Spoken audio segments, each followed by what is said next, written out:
Good day everyone. So I am Krystelle Mae S and I will be the one to report the student lead learning, or also called peer lead learning. So it is where students facilitate their learning, often by students in the year above guiding students with their peers and solve problems. So the concept of student lead learning has gained pace over for the past couple of years. So nagsilbi siya nga isa ka improvement or step, as we all know that in the 20th century, we are in the state of teacher-centered. A traditional classroom setup where students are only passive and naatana ng atensyon sa teacher. Siya lang mismo ang mag-provide sa mga instruction and such information. So with this type of learning, more engagements of students are seen, helping each other and sharing their own ideas. So student-led learning can also be known as cooperative learning. So when we say cooperative learning, the teacher put the students in a small group to do an activity together. So the students will take the lead in making the activities, and the teacher only provides guidance as needed. So the teacher does not put the same students for each activity, but changes groupings. So there will be no bias in terms of choosing such members. So in that way, students will learn in a variety of partners. So the common question is, how students will be grouped? So the first thing to consider when grouping the students are their academic abilities and test scores. So consider grouping students by their performance level. Homogeneous grouping students with similar performance level. Unorganized students by ability levels. Next is heterogeneous groupings, where diverse students are placed in different classrooms so that they can apply their skills and abilities more evenly with their companions. So for example of those heterogeneous groupings are those that have learning disabilities and those students who are gifted. Safety is always the #1 priority, and to prevent such bullying situations. Therefore, consider grouping students with harmonious and safe environment. Another possibility of grouping students is a random approach. In that case, there is no particular rhyme or reason for placing any students in a group as opposed in placing them in another group. Random grouping are sometimes used when teachers are looking to shake things up. When students are grouped together, things can get out of control pretty quickly. So to keep it ordered, assign the students with their specific rules. Always remember that the best grouping scenario is where students are both safe and learn. So why use cooperative learning? So this method helps the students to learn about sharing, getting along with others, and working together. Cooperative learning is a great strategy. It is because it is all about the students with their own thoughts and ideas. The students are actually the center of learning, not the teacher. As a teacher, he or she has the responsibility to prepare students for more career which happen to require people to work in group with other people. So cooperative learning is a key component of 21st century life skills. Ultimately, we are smarter together as a group. It is because different perspectives and ideas are come up in each individual. Take note that there are different strategies, activities, or lessons when it comes to cooperative learning. So the first activity or strategies that I will be discussing, think, pair, share. So this strategy can be used every time and in a different kinds of things. Students are given a question to work on, and then they are going to group by pairs. Once grouped, they can compare their answers and discuss their different perspectives. Sometimes they are asked with a single answer and share it with the entire class. So like for example, the teacher decides or talk about the mental health. So the teacher asks, what is mental health? How can you define mental health awareness? He or she will be given a set of time to think by themselves what does it mean for them, and ask those ideas with their partners or pairs. So that was the think part. So for the pair part, they need to turn into the person beside them, then have a little discussion. After a couple of minutes, the teacher will ask those questions and will definitely answered by everyone. At this strategy, students will be felt safe, walay ma-feel out of place or ma-centered out. It is because the teacher are given enough time for them to think, and all of them have an opportunity to share their own thoughts. Next strategy is JIGSAW method. So what is JIGSAW method? It is developed by Elliot Aronson in 1971. It is a cooperative learning where each student in a group takes responsibility for one topic. And that particular topic is ilahan na siyang itudlo sa another grupo. Like the pieces of jigsaw puzzle, students fit their individual topic to form a complete body of knowledge. So there are steps that we need to follow in this jigsaw puzzle. Step 1. Divide students into group of 4 to 6 people per group. So mas maayo na each team of a group consists of the same numbers of members. So for example, na ay 40 ka students. So divided by 8, so it consists of 5 members per group. Step 2. Divide your content into 4 to 6 chunks. So chunks serve as a textbook chapter, a handout of information, or an online resource. So it is important na imo ang i-divide ang topics sa kung pila ang numbers of members sa group. So since we have 5 members, let's break the content into 5 chunks. Step 3. Assign one chunk of content in each person in a jigsaw group. So each group is responsible for one chunk of the content. So like for example, sa gihatag na topic na karon, which is 21st century literary skills and teaching resources. So there are 5 components. We have the student-led learning, inquiry-based classroom environment, collaborative activities, HATS activities, and creative learning. So those 5 content will be assigned one person each. So student 1 will be the student lead, student 2 will be the inquiry-based classroom environment, and so on. Then that specific person na naka-assign na nga topic is iyahapon ng share, i-discuss, or itudlo sa uban grupo. Step 4. Have student meet in expert group.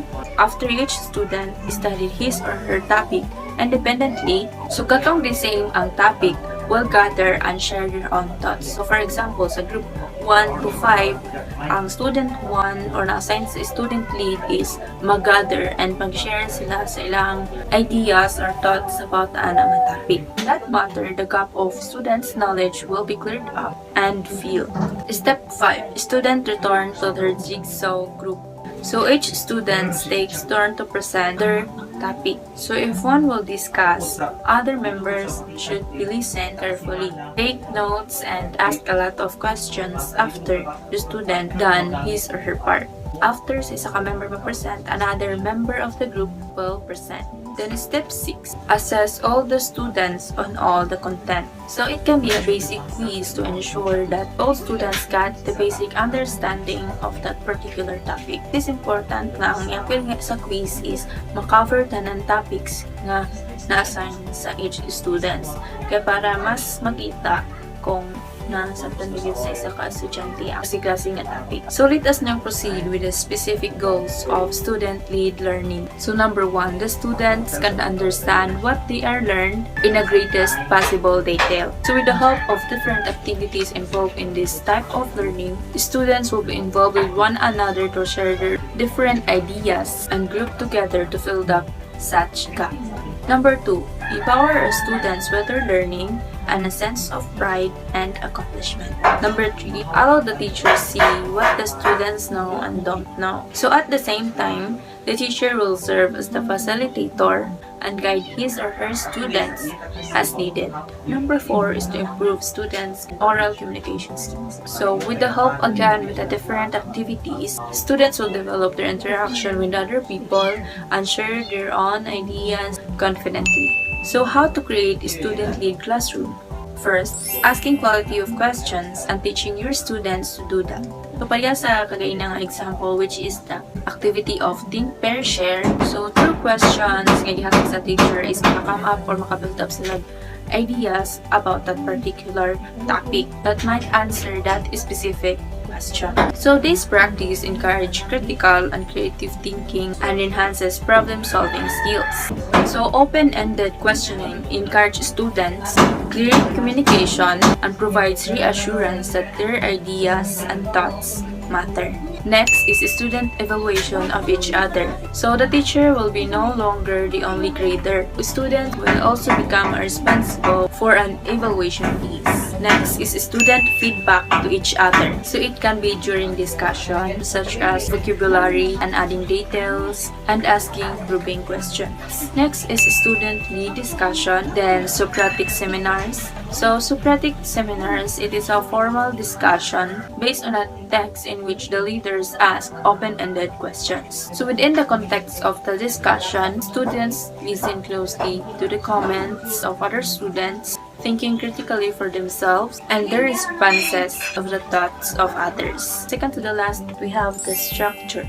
A student-led classroom has many structures, routines, and procedures that are hidden but essential, and they are the foundation. So for example, the students must have a rubrics and models to give quality of feedback to each other. So last one is we have the teacher language. One of it is listen to your colleagues. We honor all voices in here. Talk to each other, not me. Language like this converts students from passive unbelievers to active owners with their own leadership qualities. So at this moment, you are wondering what is inquiry-based learning? Inquiry-based learning emerged in 1960. It is a learning and teaching approach that emphasizes student question, ideas, and observation. It underlines the student role in the learning process. Instructors actively encourage students to share their thoughts and respectfully challenge, test, and redefine ideas. With inquiry-based learning, instructors and students share responsibility to the learning process. So inquiry-based learning refers to the transformation of the traditional classroom. Students are encouraged to take part in the group work to learn from their peers and participate in the form of guided learning, which is delivered by an instructor. This form of learning enhances comprehension rather than memorizing facts and taking notes. Students are now encouraged to discuss their ideas among their peers. This form of learning allows students to take ownership of their learning and increases their engagement with the content. Examples of inquiry-based learning are case studies, group project, research project, field work, especially for science lesson, unique exercises tailored to the student. Marcos Predastes, a professor of technology education of University of Tartu, and he is doctor in biology and earth science education. He shared his 4 phases of inquiry. It starts with orientation, followed by conceptualization, then leads to investigation, and then last is the conclusion. So orientation or discovering the problem. In this phase, teacher presents the student with a topic. The teacher will provide the foundation of the required to understand the topic and define a problem that needs to be solved. Teachers start an inquiry-based learning session by presenting a topic in an engaging or inspiring way. In this stage, the teacher is the provocator. Their job is to build engagement and excitement and curiosity. An orientation may be a video, presentation from a guest speaker, a book, or sometimes a cartoon article from local newspapers, or provocative YouTube video. The key here is to simultaneously motivate the student to learn and to give foundation for a follow-up inquiry. Next to orientation is the conceptualization, or finding a research question. In this stage, students come up with a plan for how they might learn more about their topic. Teachers might ask students to come up with a research question and develop an action plan for investigating the question. The central part to this phase is the development of a question or a problem. Without a question, there would be no subsequent inquiry. Once an inquiry question is in place, the teacher should require the student to come up with an action plan to address the question. One common way to do this is to get the student to break up into groups and come up with an action plan. So follow the investigation. Investigation are the collecting evidence and information. So in this phase, student will actively explore the topic through research, experimentation, exploration, observation, and data collection. They should also record the data to follow up reflection. The investigation phase should be a student-centered phase in which the student actively seek out answer. Students use the procedure by putting together in phase 2 to conduct their inquiry. The role of the teacher is to facilitate this exploration, gather the required resources, and facilitate the group discussion. And the last phase is the conclusion, analyzing the evidence and making up your mind. Students should look at the data they collected and see what new answers they have. Students should look at the research question they devised in phase 2 and see if they can now answer it. The conclusion phase is an opportunity to reflect on the data collected and analyze it. Students should get together and compare their findings to the research question. This phase may end with presenting a new hypothesis, statement of belief, or model of explaining a phenomenon. Peter Bachet and Randy Bell define 4 different types of inquiry that you can view on a spectrum from teacher-centered structured to learner-centered open. First is the confirmation inquiry. Learners are given a question as well as a method to which the end result is already known. The goal is to confirm the result. This enables learners to reinforce already established idea and to practice their investigative skills. So it follows with structured inquiry. Learners are given the question and the method of achieving the result, but the goal is to provide an explanation that is already supported by the evidence gathered during and through investigative process. Next is the guided inquiry. Learners are only given a question. The main goal is to design the method of investigation and then test the question itself. This type of inquiry is not typically as structured as the previous mentioned form. Lastly is the open inquiry. Learners must form their own question, design an investigative method, and then carry out the inquiry itself. They must present the result at the end of the process. Now that we know more about this learning and teaching approach, let's take a look at the advantage and benefits of inquiry-based learning. The first advantage is it enhances learning experience for the children. Sitting in a classroom, taking notes isn't the most effective or fun way to learn. Inquiry-based learning enhances the learning process by letting the student explore the topic themselves. Teaches skills needed for all areas of living. As they explore a topic, students build critical thinking and communication skills. Cognitive skills that students develop can be used to improve comprehension in every subject as well as in day-to-day life. Another one is foster curiosity in the student. An inquiry-based learning approach lets students share their own ideas and questions about a topic. This helps foster more curiosity about the materials and teaches skills students can use to continue exploring topics they are interested in. So it deepens student understanding of topics.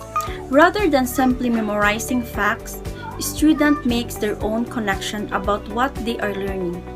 This allows them to gain a better understanding of a topic than they will get by just memorizing and recalling facts. Another benefit is allow students to take ownership of their learning. Students have the opportunity to explore a topic, giving them more of sense of ownership over their learning. Instead of the teacher telling them what they should know, students are able to learn in a way that works for them. It increases engagement with the learning. So it increases engagement with the materials. As a form of active learning, this approach encourages students to fully engage in the learning process. By allowing students to explore topics, make their own connection, ask questions, they are able to learn more effectively. Another one is it creates a love of learning. Inquiry-based learning is designed to teach students a love of learning.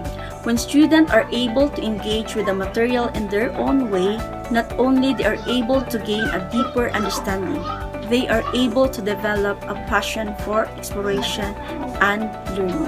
So it is important to remember that inquiry-based learning is not a technique or a practice, but a process that has a potential to increase the intellectual engagement and deep understanding of learning.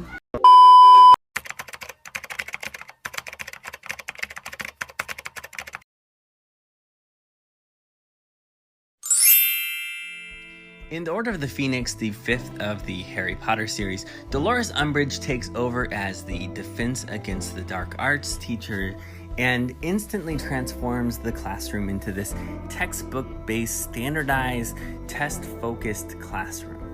And Harry questions whether this will prepare them for fighting against Voldemort, he who must not be named, and that's when Umbridge punishes him. And he ends up forming his own school within a school called Dumbledore's Army. Now, Dumbledore's Army is purely inquiry-based. While Harry is the teacher, he is mostly the guide on the side, empowering students to ask questions and find the answers themselves. They rely on each other and on various spell books to solve problems and answer their questions.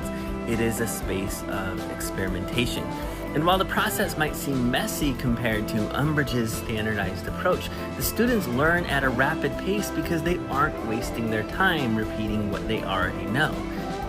This is an example of inquiry-based learning, although since it takes place in the UK, it's probably inquiry-based learning. I don't really know.